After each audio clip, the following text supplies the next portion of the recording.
চাই ঝলসানো রাতে তুমি আমার অন্ধকার আর রোশ। Welcome back. আশা করছি আপনারা সকলে ভালো আছেন। তো এই ধরনের ভিডিওগুলো এডিটিং করার জন্য আমাদের একটি ফাইল এবং ব্যাকগ্রাউন্ড মিউজিক প্রয়োজন হবে, যেগুলো লিঙ্ক ভিডিও ডেসক্রিপশনে প্রোভাইড করা থাকবে। তো এখান থেকে জাস্ট আমরা ফাইল ম্যানেজারে চলে যাবো এবং এক্সাম্পল ফাইলটি যেখানে আছে ওইখান থেকে ট্যাপ করে দেবো অথবা শেয়ার অপশনে ক্লিক করব, যেভাবে শেয়ার করে থাকে। দেন এখান থেকে আমাদের যে এলাইট মোশন অপশনটি শো করবে, দেন এখান থেকে সিলেক্ট করে দিলে কিন্তু এক্সাম্পল ফাইলটি এলাইট মোশন অপশনে ইম্পোর্ট হয়ে যাবে।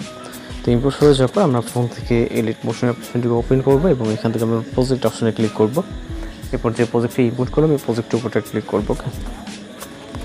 এরপর হচ্ছে আমরা বরাবর নিচের দিকে চলে আসবো, এখানে আমরা একটা লেয়ার দেখতে পারবো, এই লেয়ার উপরে ক্লিক করবো, ওকেতে ক্লিক করবো, কালার অ্যান্ড ফিল এবং হচ্ছে মিরর নট ফন্ট। তারপর একটি ফটো সিলেক্ট করে জাস্ট প্লাস এখানে চাপ দিয়ে দেবো। ওকে দিলে আমাদের পিকচারটি এখানে অ্যাড হয়ে যাবে। পাশাপাশি আমরা রাইট সাইডে চলে যাব, এখানে রাইট সাইড থেকে এই লেয়ারটিতে ক্লিক করবো, সেমভাবে ওকে কালার অ্যান্ড ফিল এবং হচ্ছে মিরর নট ফন্ট, সেম পিকচারটিকে সিলেক্ট করে প্লাস আইকন। ওকে এবার আবারও চলে যাবো রাইট সাইডে, যাওয়ার পর এখান থেকে এই লেয়ারটিতে ক্লিক করবো এবং ওকেতে ক্লিক করে কালার অ্যান্ড ফিল এবং হচ্ছে মিরর নট ফন্ট, এখানে সেকেন্ড একটি পিকচার সিলেক্ট করবো, প্লাস আইকন। ওকে রাইট সাইডে চলে যাবো, যাওয়ার পর সেমভাবে লেয়ারটিতে ক্লিক করবো, ওকে কালার অ্যান্ড ফিল এবং হচ্ছে মিরর নট ফন্ট, সেম পিকচারটা আবারও সিলেক্ট করবো। ওকে এবং এখান থেকে আমরা আবারও চলে যাবো হচ্ছে রাইট সাইডে আসার পর এখান থেকে আমরা এই লেয়ারটিতে আবারও ক্লিক করবো, ওকে কালার অ্যান্ড ফিল এবং হচ্ছে মিরর নট ফন্ট, সেম পিকচারটি আবার সিলেক্ট করে প্লাস আইকন এবং এর পাশাপাশি যে লেয়ারটিতে এটাতে চলে যাবো, এই লেয়ারটিতে ক্লিক করবো, ওকে কালার অ্যান্ড ফিল এবং হচ্ছে মিরর নট ফন্ট, এখানে তৃতীয় একটি পিকচার সিলেক্ট করবো। ওকে 3 নম্বর পিকচারটি সিলেক্ট করে প্লাস আইকন। পাশাপাশি আমরা চলে যাবো রাইট সাইডে। ওকে সেমভাবে মাত্র যে পিকচারটি সিলেক্ট করলাম এটা, এবং আমরা আবার চলে যাবো রাইট সাইডে এই লেয়ার পর্যন্ত, অর্থাৎ 3টা লেয়ারে আমরা সেম পিকচার সিলেক্ট করবো, 3টা লেয়ার পর্যন্ত। ওকে দেন পরবর্তী লেয়ারটিতে চলে যাব, পজিশনে আসবে এবং সেমভাবে আমরা আরেকটি ফটো সেট করবো। ওকে দেন এখানে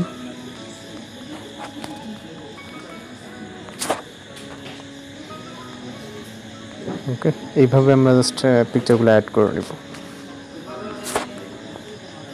দেন এইখান থেকে আবারও আরেকটি ফটো অ্যাড করে নেব, এইটা। ওকে একইভাবে আমরা এগুলাকে ফিল আপ করে নিব। ওকে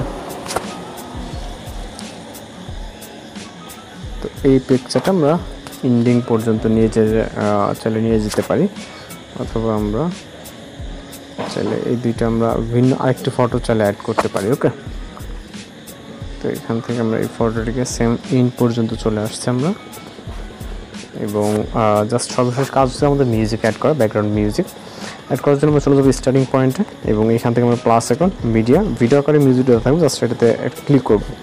তো ভিডিও আকারে মিউজিকটা এখানে অ্যাড হয়ে যাবে। দেন এটা থেকে অডিওটা আলাদা করতে হবে, জন্য লেয়ারে ক্লিক করে থ্রি ডট আইকন, এক্সট্রাক্ট অডিওটা আলাদা হয়ে গেলে ভিডিও লেয়ারটিকে ডিলিট করে দেবে, জন্য ভিডিও লেয়ারে ক্লিক করে ডিলিট অপশন। তো চাইলে আপনি ভিডিওকে প্লে করে দেখতে পারেন, সব কিছু ঠিকঠাক মনে আমরা ভিডিওকে এক্সপোর্ট করবো, জন্য export option, video resolution select করে এখান থেকে আমরা এক্সপোর্ট অপশনে ক্লিক করলে আমাদের ভিডিওটি লোডিংয়ে সেভ হয়ে যাবে। তো আজকে এডিটিং টিউটোরিয়াল এই করে দেখা হচ্ছে পরবর্তী কোনো ভিডিওতে। ভালো থাকবেন, সুস্থ থাকবেন।